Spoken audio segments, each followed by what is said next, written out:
তীব্র লোডশেডিং এ বিপর্যস্ত জনজীবন, বিদ্যুৎ খাতে বকেয়া 60,000 কোটি টাকা। পরিস্থিতি স্বাভাবিক করতে জরুরি পদক্ষেপ জানালেন উপদেষ্টা।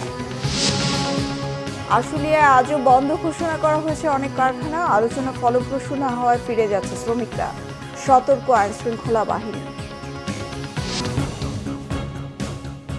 দেখছিলেন ক্রাউন সিমেন্ট সংবাদ শিরোনাম, এবার বিস্তারিত সংবাদ।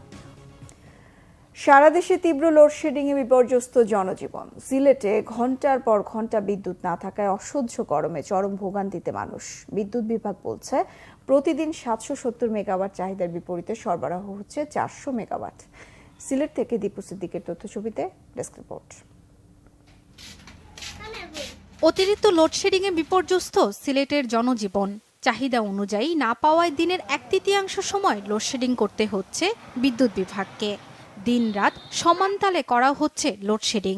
1 ঘন্টা বিদ্যুৎ থাকলে পরবর্তী 1.5 থেকে 2 ঘন্টা থাকছে না। ব্যাহত হচ্ছে স্বাভাবিক জীবনযাত্রা। প্রভাব পড়েছে বিভিন্ন কর্মক্ষেত্রে, বিপাকে শিক্ষার্থীরাও। 1 ঘন্টা দেয়, আবার নিয়ে যায়, এইভাবে করে সারাদিন চলছে। আর হচ্ছে যে স্টুডেন্টরাও কনসেন্ট্রেট করতে পারতেছে না। রাত্রে হলে ঘুমাইতে পারি না, সারাদিন পরিশ্রম করে যাই, দিনেও কারেন্ট থাকে না, রাত্রেও কারেন্ট থাকে না। এটা কোন গরম দিয়ে কারেন্ট নাই, কারেন্ট নিয়ে আরো বিভ্রান্তি। প্রায় ঘন্টা, সোয়া ঘন্টা, 1.5 ঘন্টা, মানে ভোগান্তির শেষ নাই। এটা আমি একজন মানে কিতা কইতাম, সাধারণ জনগণ হোক আর একজন চাকরিজীবী মানুষ, এত কষ্ট মানে এটা সীমাহীন, এটা মানে মানার মতো নাই। আমরা রাত্রে বাচ্চা চালু ঘুরাইতে পারি না, ঘুমাইতে পারি না। প্রত্যেক ঘন্টা ঘন্টা বিদ্যুতের মানে কিটা অবনতি। দ্রুত সমস্যা সমাধানের আহ্বান বৈষম্য বিরোধী ছাত্র আন্দোলনের সমন্বয়কদের। অনেকেই প্রতিবাদ করছেন, আমরাও সেই সকল প্রতিবাদের প্রতি সমর্থন জানাচ্ছি এবং আমরা চেষ্টা করতেছি অতি শীঘ্রই যাতে ওইটার সমাধান হয়। বিদ্যুৎ বিভাগ বলছে জাতীয় গ্রেড থেকে চাহিদা মতো বিদ্যুৎ পাচ্ছে না তারা। আগে আমাদের 115-20 মেগাওয়াট লোডশেডিং করা লাগতো না, আজকে আমাদের চাহিদা 150-এর উপরে চলে গেছে। যার কারণে চাহিদা এবং উৎপাদনের প্রাপ্তির সমন্বয় না থাকায় বরাদ্দ কম পাওয়াতে ইদানিং একটু লোডশেডিংটা বেশি হচ্ছে। এটা সহসাই কেটে যাবে এবং যে বিদ্যুৎ কেন্দ্রগুলো বন্ধ আছে ওগুলো চালু হয়ে গেলে আমাদের সেই লোডশেডিংয়ের পরিমাণটা সহনীয় পর্যায়ে চলে আসবে। অতিরিক্ত লোডশেডিংয়ে ক্ষুব্ধ সিলেটবাসী। উৎপাদনের ক্ষমতা থাকার পরও কেন বিদ্যুৎ পাওয়া যাচ্ছে না প্রশ্ন ভুক্তভোগীদের। Bangla vision news desk. Rampal বিদ্যুৎ কেন্দ্র বন্ধ, সামিটের এলএনজি সরবরাহ না থাকা এবং জ্বালানি সংকটের কারণে বেড়েছে লোডশেডিং। এছাড়া বেসরকারি খাতের তেল ভিত্তিক বিদ্যুৎ কেন্দ্রগুলোতেও কমেছে উৎপাদন। বিদ্যুৎ ও জ্বালানি উপদেষ্টা ফাউজুল কবির খান জানিয়েছেন 2 থেকে 3 সপ্তাহের মধ্যেই পরিস্থিতির উন্নতি হবে। রিপোর্ট করছেন রিশান নাসরুল্লাহ। সরকারি প্রতিষ্ঠান বিদ্যুৎ উন্নয়ন বোর্ডের হিসাব অনুযায়ী দেশে প্রতিদিন বিদ্যুতের চাহিদা প্রায় 16,000 মেগাওয়াট। কিন্তু জ্বালানি সংকট ও বিদ্যুৎ কেন্দ্র বন্ধ থাকায় কমেছে বিদ্যুতের উৎপাদন। ফলে প্রতিদিন বিদ্যুতের ঘাটতি রয়েছে 1 থেকে 1,500 মেগাওয়াট। তাই পরিস্থিতি সামাল দিতে লোডশেডের কোনো বিকল্প নেই সরকারের কাছে। রামপাল তো অলরেডি নিয়ে আসা হচ্ছে, তারপর হচ্ছে বড় পুকুরের যে মেইনটেন্স সেটা আগামী 20 তারিখ না কয় তারিখে যেন আসবে, 3-4 দিন, 18 তারিখ মনে হয়, 18 তারিখে আসবে।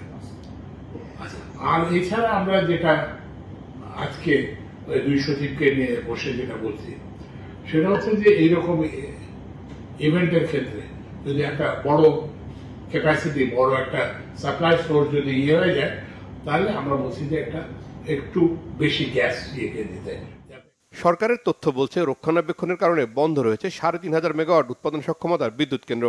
সামিটের এলএনজি টার্মিনাল বন্ধ থাকায় গ্যাসের সরবরাহ কমেছে। ফলে জ্বালানি সংকটে বন্ধ আছে 6,000 মেগাওয়াট বিদ্যুৎ উৎপাদন। অন্যদিকে গত কয়েকদিন ভারত থেকে বিদ্যুতের আমদানিও কমেছে। যদিও বিদ্যুৎ ও জ্বালানি উপদেষ্টা জানিয়েছেন চলতি মাসেই পরিস্থিতির উন্নতি হবে।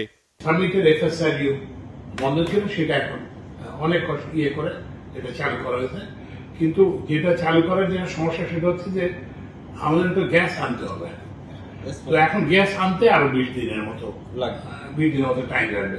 কারণ হচ্ছে যে এখন ওটা যদি ঠিক না হয়, আমি গ্যাস আইনে তো কোথায় দিব, এটা তো রাস্তায় ফেলে দেওয়ার উপায় নেই। তো ওই জন্য আমরা এখন গ্যাসের অর্ডারটা আজকে আমরা দিয়ে দিচ্ছি। তো আজকে দিয়ে দিলে 7-8 দিন ধরে, ধরেন 20 days আরো 500 mm CFD গ্যাস আসবে। এদিকে বিদ্যুৎ খাতে ব্যাপক বকেয়া রয়েছে সরকারের। গেল আওয়ামী লীগ সরকারের সময়ে বিদ্যুৎ ও জ্বালানি কেনার অর্থ পরিশোধ না করায় বিদ্যুৎ খাতে সরকারের বকেয়া প্রায় 1 লাখ কোটি টাকা। রিশাদ নাসরুল্লাহ, বাংলাভিশন, ঢাকা। বিএনপি চেয়ারপারসন বেগম খালেদা জিয়াকে শারীরিক কিছু জরুরি পরীক্ষা নিরীক্ষার জন্য রাজধানীর এভারকেয়ার হাসপাতালে নেওয়া হয়েছে।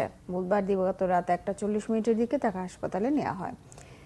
বিএনপির স্থায়ী কমিটির সদস্য খালেদা জিয়ার ব্যক্তিগত চিকিৎসক AJM জাহিদ হোসেন বিষয়টি নিশ্চিত করেছেন। এর আগে বিএনপি চেয়ারপারসনের প্রেস উইং থেকে এক সংবাদ বিজ্ঞপ্তিতে জানানো হয়, বেগম জিয়ার চিকিৎসায় গঠিত মেডিকেল বোর্ডের সিদ্ধান্ত অনুযায়ী শারীরিক কিছু জরুরি পরীক্ষা নিরীক্ষার জন্য তাকে এভারকেয়ার হাসপাতালে নেওয়া হয়েছে।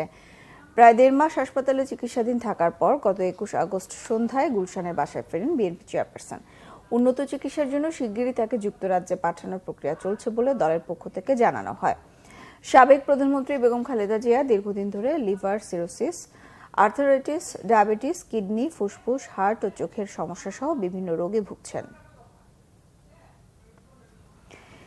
এদিকে বিএনপি চেয়ারপারসন বেগম খালেদা জিয়া সহ 8 জনের বিরুদ্ধে দায়ের হওয়া নাইকো দুর্নীতি মামলার শুনানি আজ। মামলায় তদন্ত কর্মকর্তা সহ রাষ্ট্রপক্ষের সব সাক্ষীকে আজ আদালতে হাজির হওয়ার নির্দেশনা দিয়েছে আদালত। গত 8 সেপ্টেম্বর খালেদা জিয়ার আইনজীবী সাক্ষীদের জবানবন্দি বন্ধের আবেদন করলে ঢাকার বিশেষ জজ আদালত 9-এর বিচারক শেখ হাফিজুর রহমান এই আদেশ দেন। এর আগে গত 3 দিন শুনানিতে প্রসিকিউশন কোনো সাক্ষীকে হাজির করতে পারেনি, তাই সাক্ষীদের জবানবন্দির রেকর্ড বন্ধের প্রয়োজন বলে মনে করেন খালেদা জিয়ার আইনজীবী জাকির হোসেন। 2007 সালের 9 ডিসেম্বর তেজগাঁও থানার খালেদা জিয়ার বিরুদ্ধে মামলা করে দুর্নীতি দমন কমিশন। মামলা তদন্তের পর 2008 সালের 5 মে খালেদা জিয়া সহ 11 জনের বিরুদ্ধে আদালতে চার্জশিট দাখিল করা হয়। হত্যা মামলায় গ্রেফতার ঢাকা মহানগর পুলিশের সাবেক কমিশনার আসাদুজ্জামান মিয়াকে আজ আদালতে হাজির করে রিমান্ড চাওয়া হতে পারে। বুধবার রাতে রাজধানীর মহাখালী থেকে ডিএমপির সাবেক এই কমিশনারকে গ্রেফতার করা হয়। র্যাবের পক্ষ থেকে জানানো হয়েছে, খিলগাঁও থানায় দায়ের করা একটি মামলায় আসাদুজ্জামান মিয়াকে গ্রেফতার করা হয়েছে। 2015 সালে খিলগাঁও থানার ছাত্রদলের সাবেক সাধারণ সম্পাদক মোহাম্মদ নুরুজ্জামান জনিকে পুলিশ হেফাজতে ক্রস ফায়ারের নামে হত্যার অভিযোগে তৎকালীন পুলিশ কমিশনার আসাদুজ্জামান মিয়া সহ বর্তমান ও সাবেক 13 পুলিশ কর্মকর্তাকে আসামি করা হয়েছে।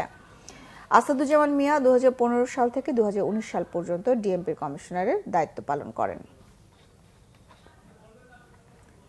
শিল্পাঞ্চল আশুলিয়ায় আজও বেড়েছে বন্ধ কারখানার সংখ্যা। সাধারণ ছুটি ঘোষণা করা হয়েছে আরও বেশ কিছু কারখানায়।